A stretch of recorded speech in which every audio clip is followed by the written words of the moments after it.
আজকে আমি ঝটপট একটি নাস্তার রেসিপি আপনাদের সাথে শেয়ার করতে যাচ্ছি। তো আসুন আমি কি রেসিপি করছি আপনাদেরকে বলছি। এখানে আমি আজকে করব 1 কাপ আটা বা ময়দা দিয়ে আর 3-4টি নতুন আলু দিয়ে কিভাবে এত মজাদার একটি নাস্তা রেসিপি করা যায় আজকে আমি সেটাই A to Z আজকে আপনাদেরকে আমি দেখাবো। মোস্ট ডেইলি কুকিংয়ে আপনাদেরকে স্বাগতম। আপনারা সবাই কেমন আছেন? আল্লাহ তাআলার অশেষ রহমতে আমি বাসার সবাইকে নিয়ে বেশ ভালো আছি। আমার চ্যানেলটা যদি আপনাদের ভালো লেগে থাকে অবশ্যই লাইক কমেন্টস করে সাবস্ক্রাইব করে দেবেন, বেল বাটন বাজিয়ে রাখবেন যেন আমার ভিডিও নোটিফিকেশান আপনাদের কাছে সর্বপ্রথম চলে যায়। আসুন আমরা মূল রেসিপিতে চলে যাই। তো আমার যেটা লাগবে তা হচ্ছে আমার এখানে 2-3টি নতুন আলু নিয়েছি, সেটা আমি সিদ্ধ করে নিয়েছি। এখানে 3-4টি ছোটো সাইজের 3-4টি হলেও চলবে, আর যদি বড় হয় 2টি আলু দিয়েই এই রেসিপিটা করা যাবে। তো আমি এখানে 3-4টি নিয়েছি আলু সিদ্ধ করে, এটা এখন ম্যাশ করে নিয়েছি। ম্যাশ করার পরে আমি এখানে দেব চিজ, দেব আমি এখানে স্বাদ মতো লবণ দেব, ধনে পাতা আর কাঁচামরিচ, পেঁয়াজটা আমি সরিষার তেল দিয়ে হালকা করে ভেজে নিয়েছি। এখানে আপনারা চাইলে চিজটা অ্যাভয়েড করতে পারেন, আর চাইলে কাঁচামরিচের জায়গায় আপনারা শুকনো মরিচটা দিতে পারেন। আমি শুকনো মরিচটা সবসময়ই একটু অ্যাভয়েড করি, কারণ শুকনো মরিচটা স্বাস্থ্যের জন্য খুবই ক্ষতিকর। তো আমি চিজগুলি কভারটা খুলে নিচ্ছি।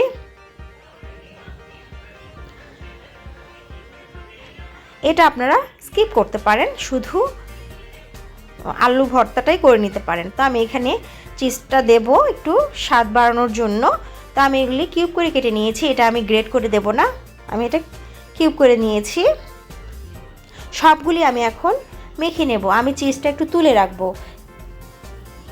চিজটা তুলে রেখে বাকি উপকরণগুলি আমি একসাথে মেখে নেব।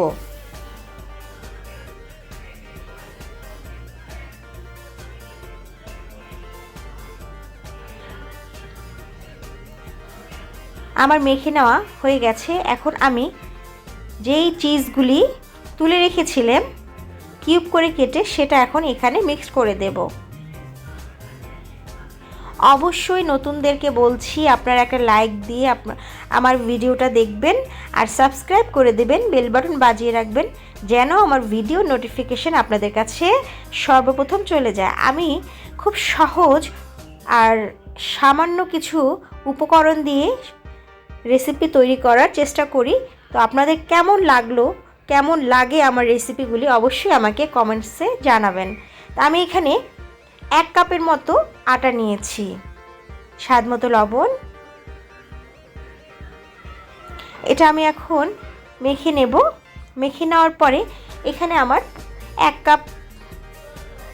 কাপের থেকে আমি একটু বেশি এখানে পানি দিয়েছি।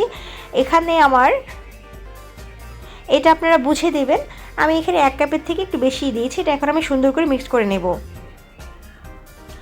মিক্সড করে নেওয়ার পরে এটা আমি 10 মিনিটের জন্য রেস্টে রেখে দেব। ঝটপট 10 থেকে 15 মিনিটের মধ্যে এত সুন্দর মজাদার একটা নাস্তা রেসিপি তৈরি করা যায়। আপনারা প্রথম থেকে শেষ অবধি যদি না দেখেন আপনারা এটা বুঝবেন না। তো আমার 10 মিনিট পরে এই অবস্থা, আমি ডাবুর চামচ দিয়ে এটা আবার একটু মিক্স করে নিচ্ছি। এখন চলুন আমরা চুলায় চলে যাই। তো এখানে আমি চুলায় একটি প্যান বসিয়ে নিয়েছি, সামান্য একটু তেল ছড়িয়ে দেব। তেল ছড়িয়ে দিয়ে আমি এখানে ডাবুর চামচ দিয়ে 1 চামচ করে দিয়ে একটা রুটির শেপ দিয়ে নেব।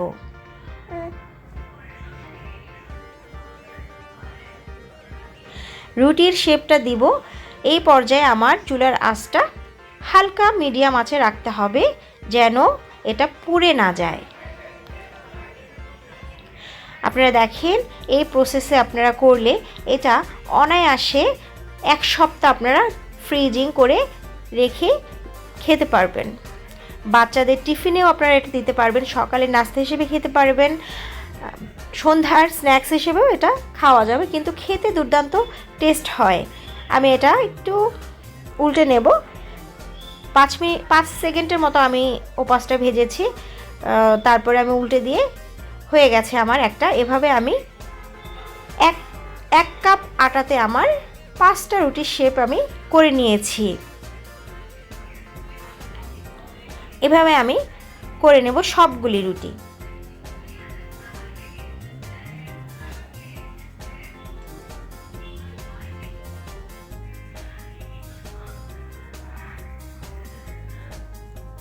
সবগুলি রুটি করে নেওয়া হয়ে গেছে আমার।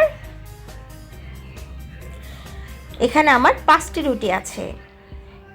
আমি পরের প্রসেসটা দেখাচ্ছি, আপনারা স্কিপ করে দেখবেন না, অবশ্যই দেখতে থাকুন কেমন হচ্ছে এটা।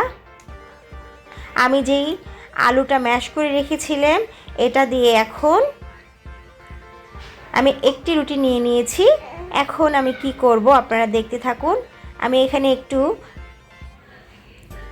আলুর ম্যাশটা নিয়ে এখানে আমি অর্ধেক রুটি কভার করে দিয়ে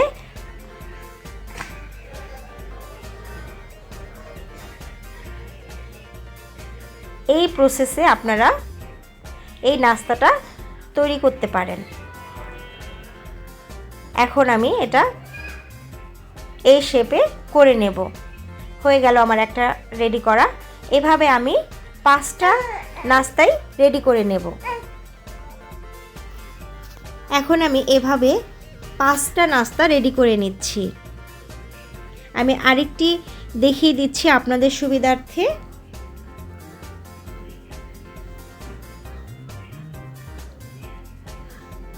খুব মজাদার এবং খুব হেলদি একটি নাস্তা হতে পারে এটা, বাচ্চাদের জন্য আবার বড়দের জন্য। আমি এখানে শুকনো মরিচটা অ্যাভয়েড করেছি, আপনারা প্রথমেই দেখেছেন। আমার হয়ে গেছে 5টি নাস্তা রেডি করে নেওয়া। এভাবে যদি আপনারা এয়ারটাইট বক্সে রেখে দেন 1 সপ্তাহ অনায়াসে আপনারা এটা রেখে খেতে পারবেন।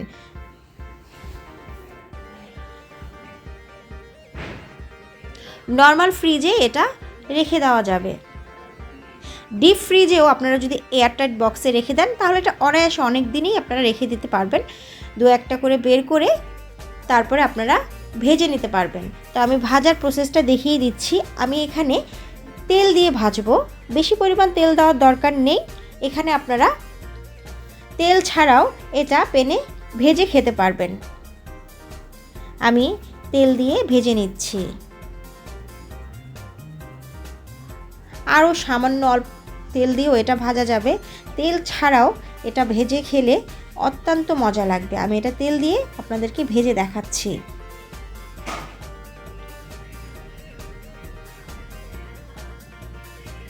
এক পাশ আমার ভেজে নেওয়া হয়ে গেছে, আমি এখন উল্টে দেব।